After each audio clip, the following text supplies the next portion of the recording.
সুনীল গঙ্গোপাধ্যায়ের কাকুর ছিল রহস্য উদ্ঘাটনের অমোঘ নেশা।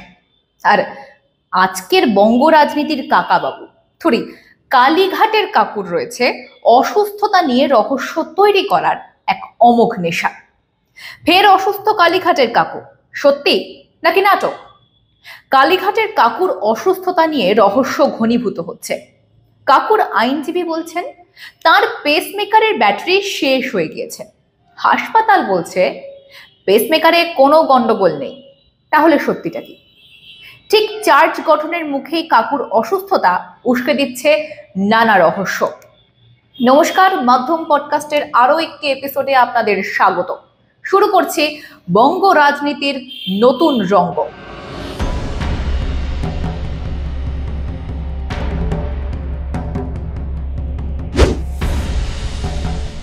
বঙ্গ রাজনীতির পরতে পরতে রঙ্গ, আর এবার কালীঘাটের কাকুর অসুস্থতা সেই রঙ্গে আরো খানিক খোরাক যোগ করলো। কি হয়েছে কালীঘাটের কাকুর? অসুখটা ঠিক কি? সে এক রোমহর্ষক উপন্যাস। এক কথায় বলতে গেলে বলতে হয় কাকুর ক্রিটিক্যাল কন্ডিশন। প্রাথমিক নিয়োগ দুর্নীতি মামলায় চার্জ গঠনের ঠিক আগেই ভদ্র কাকু গুরুতর অসুস্থ। ICCU-তে তিনি চিকিৎসাধীন। কাজেই এবারেও প্রাথমিক নিয়োগ দুর্নীতি মামলার চার্জশিট গঠন করা গেল না। কিছু খেল দেখাচ্ছেন কাকু। পরীক্ষার নাম শুনলে যেমন ছোট বাচ্চাদের গায়ে জ্বর আসে, তেমনি চার্জশিট গঠনের কথা উঠলেই কাকু অসুস্থ হয়ে পড়ছেন। বিষয়টা বেশ জটিল, কি বলেন? তা সত্যি অসুস্থ হয়ে পড়ছেন নাকি ভান করছেন? মানে আড়ালে থেকে কেউ তাকে আগে থেকে বলে দিচ্ছে যে কাকু পরবর্তীতে কিরকম ভাবে অসুস্থতার শিকার হবেন। যদি তিনি সত্যি অসুস্থ হন তাহলে তার দ্রুত সুস্থতা কামনা করে সকলেই। আর যদি অসুস্থতার ভান তিনি করে থাকেন তাহলে কার নির্দেশে এই নাটক? প্রসঙ্গত, প্রাথমিক দুর্নীতিকাণ্ডে ইডির মামলায় সোমবার চার্জ গঠন হওয়ার কথা ছিল। সেই মোতাবেক আদালতে যাচ্ছিলেন কাকু। আর যেতে যেতে পথে কাকু অসুস্থ, একেবারে যা তা অসুস্থ, মানে ক্রিটিক্যাল কন্ডিশন, সোজা ভেন্টিলেশন। স্বাভাবিকভাবে প্রশ্ন ওঠে আদালতে কেন আসেননি কাকু। উত্তরে তার আইনজীবী জানান যে কাকুর নাকি হার্টের ব্যামো, কিন্তু মেডিকেল রিপোর্ট তো অন্য কথা বলছে। আদালতে জমা দেওয়া মেডিকেল রিপোর্টে স্পষ্ট লেখা রয়েছে যে কার্ডিওলজি জনিত কোনো সমস্যাই কাকুর নেই। তো প্রশ্ন হচ্ছে, যদি তাই হয় তাহলে কাকুর আইনজীবী কেন পেসমেকার বিকল হওয়ার গল্প দিলেন আদালতে? তাহলে কি আলিপুরের হাসপাতাল কর্তৃপক্ষের রিপোর্টে গলদ? তবে কি জানেন তো, অসুস্থতা নিয়ে ধানাই পানাই কাকুর আজকের নয়। উচ্চতর কোর্টে এর আগেও জাস্টিস জয়মাল্য বাগচির বেঞ্চে জামিনের জন্য আবেদন করেছিলেন কালীঘাটের কাকু। একবার নয়, অনেকবার। এরপর কি হলো?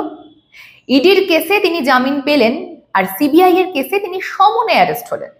আর সিবিআই এর কেসে যাতে তাকে সামনে অ্যারেস্ট না করা হয় তার জন্য তিনি যথেষ্ট ধানাই পানাই করেছেন, সেটাও প্রেসিডেন্সি জেল থেকে।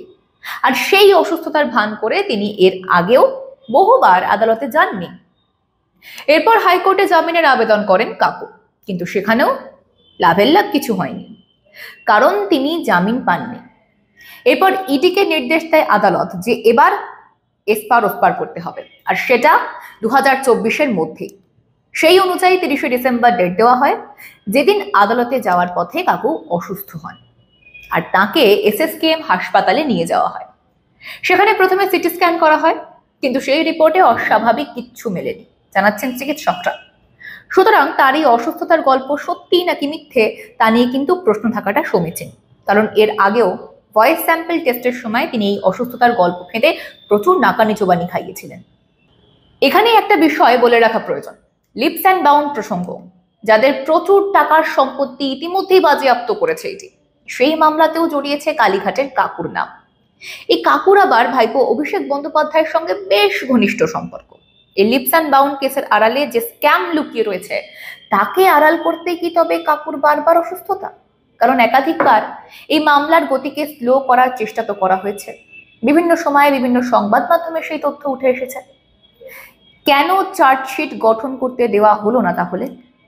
অসুস্থতার অজুহাতে আবারও এক হাসপাতালে গিয়ে সেফগার্ড হলেন কাকু, কিন্তু কেন?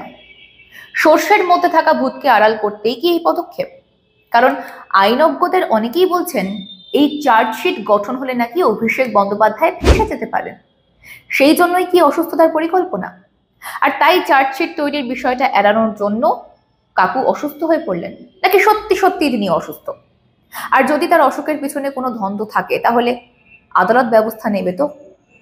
এ বিষয়ে আপনাদের মতামত জানান আমাদের কমেন্ট বক্সে। সঙ্গে থাকুন, দেখতে থাকুন মাধ্যম।